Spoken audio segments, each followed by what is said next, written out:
comedian David Boyle, and I'm quitting alcohol. So I've still got it, baby. I have still got it. I had a day off today, an RDO rostered day off, and I managed to do exactly nothing. I don't think there's many people out there that can do as little in a day as I can do. Except, of course, for my mum and my brother, but I mean, functioning people. I had so many plans today, so many fucking plans. But as soon as I jumped on my phone, I just couldn't leave. It's got me now. I'm completely fucked. On Sunday morning, was it? I woke up early because I'm used to getting up at like 5:30.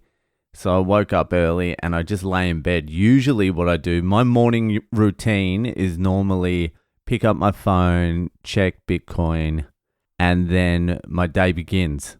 If Bitcoin's down, I'm bitter at the world for the rest of the day. If Bitcoin's up, I have like 20 minutes of like joy, and then I'm bitter at the world for the rest of the day.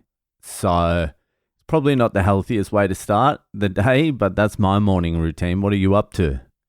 Cold showers? Fuck you. But I woke up Sunday and I just lay there with my thoughts. And it was like letting myself breathe a little bit. You know what I mean? When you are just like fucking bombarding yourself with outside stimuli just constantly, you're like avoiding your thoughts. That's what you're eventually doing. That's what you're pretty much doing, is just distracting yourself from your own thoughts. And when you just fucking sit there with them, because your thoughts haven't been able to break through to your consciousness because of all the inputs you're fucking throwing at it, when you sit there and you finally do start thinking, they come in thick and fast and strong. I swear to God, that's just half of anxiety, is you avoid thinking so much that when you eventually do, it just fucking creeps up on you and just fucking comes in hard. And unless you're like a tantric Buddhist shaman like myself, it would be very hard to deal with. But, you know, I just sit there and I'm like, I am a loser. It's fine. You know, I'll just be a loser. It's cool. And then I'll just build myself up from there. I've started at zero before. It's fine. And I just sat there with my thoughts for like an hour. And it was interesting. Jokes started coming to me. I started working on material. I think that's half the reason why I'm just bombarding myself. Half the reason why I'm bombarding myself is because I want to stay like up to date on what the fuck's happening, just in case you have to move quickly. But the other half is I am just avoiding shit.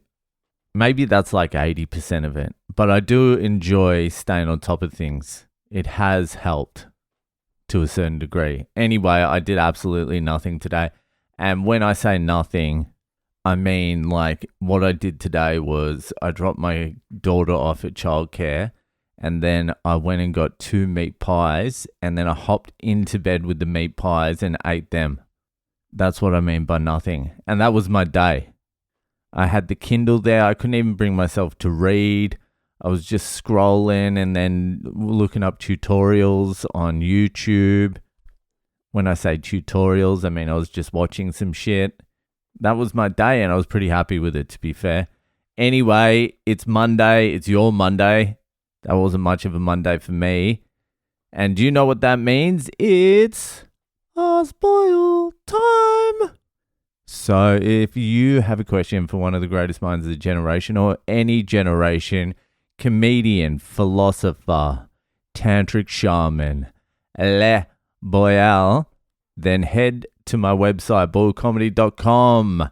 Ask a question. That's important. Send me some questions so I can answer.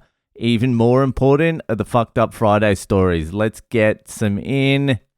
Let's get enough in to last me the rest of the year. What's that, like 26? Just fucking 26 stories.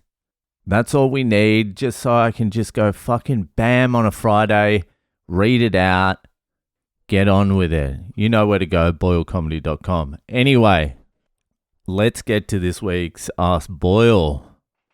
So this week's Ask Boyle was sent in by Undercover Brother out there in Sydney. So here it is.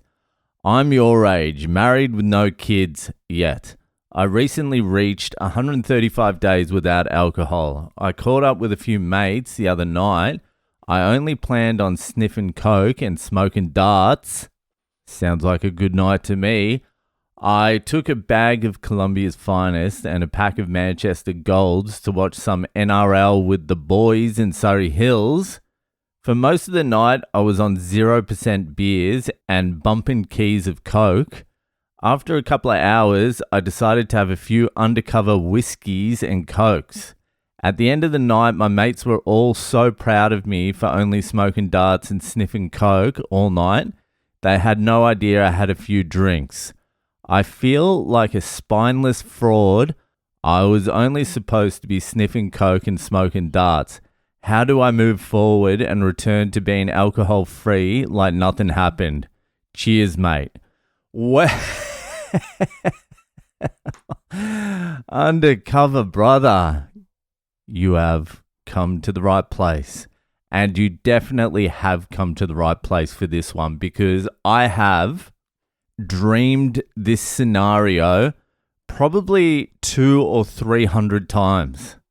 This was the scenario that woke me up in a cold sweat probably fucking every other day for about 4 years. I'm just out with the boys. I'm just taking it easy. Next thing I know, I'm drinking. I'm having a fucking good time. I'm partying. I wake up hungover. And then I'm just like, what happened? And then I got to think about how I fucking tell the cunts on the podcast. I got to fucking tell everyone that I fucked up, and I'm just, oh, fuck. And I wake up from that just with anxiety and stress and feeling like you feel here, like a spineless fraud. And I don't know if I ever worked out how I would have played that. I obviously would have fucking owned up to it. In my position, I would have owned up to it. I would have said, fuck it. I got to be honest with the audience. I got to be honest with myself. I fucked up.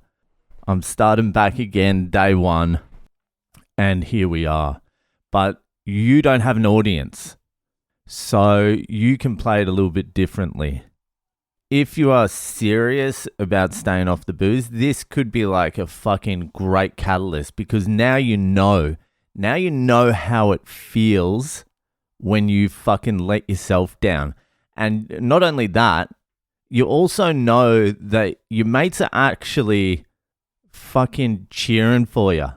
As much as they're your mates, so it's their duty to try and get you to crack. Of course they do. Of course they want to drink with their mate. That's fine. It's their duty to try and fucking crack you. It's your duty not to crack. But when you don't crack, it's not like they're pissed at you. They're proud of you.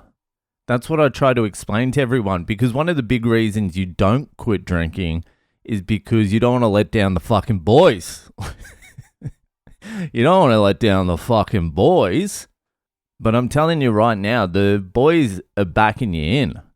Yeah, eventually they'll stop messaging you and calling you and asking you out, but they'll respect you and they'll be proud of you, even though you still are railing lines of cocaine and smoking darts. That goes to show where alcohol stands with everything else, especially in Australia. It's like, yeah, smoke darts, do coke, yeah, that's fine. That's fine. Little bit of harmless fun, the old cocaine and the darts. The booze is the hard one. So anyway, you did 135 days, which you should be fucking proud of. You fucked up. You had a couple of whiskeys and coke. The good thing is you got some insight into how it feels and how little it is worth doing it. You didn't have to have fucking 400 recurring nightmares in a row. You actually lived it, and now you know how it feels, and you know next time you won't do it because you don't want to have that feeling again. So if you're serious about going the full distance, giving up booze, then just shut the fuck up. Don't tell your friends. Just continue as though it never happened. You don't have to admit to anything. I mean, like, if you have another drink, then it's over.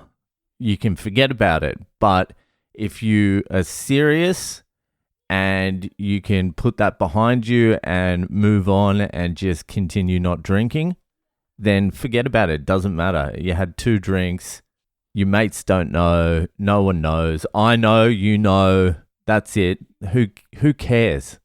As long as you don't drink from here, then it was just a speed hump along the way. It was a good learning experience.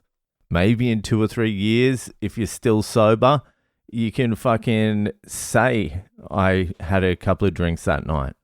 But once you're 2 or 3 years in, just count from day one from there, from the day you had a couple of drinks. From now, just say 135. Still, just count from day one from whenever it was. Just readjust a few years down the track. Once you've got a good substantial amount of time under your belt, readjust the numbers. It won't make that much of a difference. Mentally, it'll make a difference now because you'll have to start at 1 again, which fuck that, because there's too many places you can fuck up again on the way to 135. So I forgive you. The Lord forgives you. The listeners forgive you. Forgive yourself. Continue from 135, 136, whatever it is, 138 days. Continue the streak.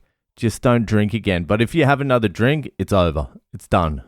And then 3 or 4 years from now, or 2 or 3 years from now, just readjust the numbers. Minus 135 days off your total later down the track. Anyway, when I read that, I was like, I feel so bad for this cunt. Oh my God. Poor bastard. But you learned a lesson anyway. I hope that helped. Fucking just get on with it, cunt. Thanks for the question. And that'll do for today, and I'll see you the fuck later.